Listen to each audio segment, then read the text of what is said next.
क्या आपको लगता है कि जो घटनाएं आज दुनिया में घट रही हैं, उनका कोई गहरा उद्देश्य हो सकता है?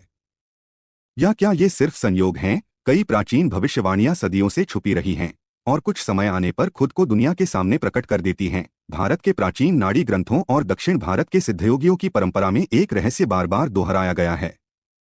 जब दो राष्ट्र युद्ध की कगार पर होंगे, जब पृथ्वी के पूर्वी भाग में विनाश की लपटें दिखाई देंगी, जब निर्दोष लोग भय में जीने लगेंगे, तब एक नया चक्र शुरू होगा, आत्मा का जागरण। आज 2025 में यह भविष्यवाणी सच होती दिख रही है। भारत और पाकिस्तान के बीच तनाव अपने चरम पर पहुंच चुका है।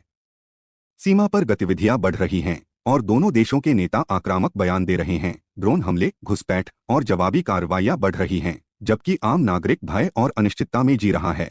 इसी समय दुनिया के अन्य हिस्सों में भी हलचल हो रही है। अमेरिका में विनाशकारी तूफान, यूरोप में आर्थिक संकट, जापान में भूकंपों की लगातार श्रृंखला। इन वैश्विक घटनाओं के बीच कुछ साधु हिमालय की गुफाओं से बाहर आए हैं, वर्षों की तपस्या के बाद, और उन्होंने कहा, यह सिर्फ घटनाएं नहीं हैं, ये संकेत हैं। प्रकृति में बदलाव हो रहा है और चेतना जागृत हो रही है। क्या यह समय मानव इतिहास के सबसे बड़े मोड़ का हिस्सा है?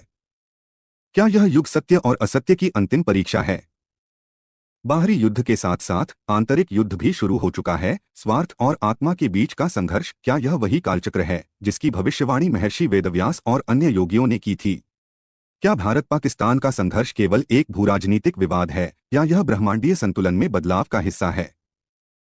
दोस्तों, यह समय एक जागरण का है और अब रहस्य धीरे धीरे खुल रहा है। क्या हम इस चेतावनी को समझने की कोशिश करेंगे या केवल एक और घटना की तरह इसे भूल जाएंगे?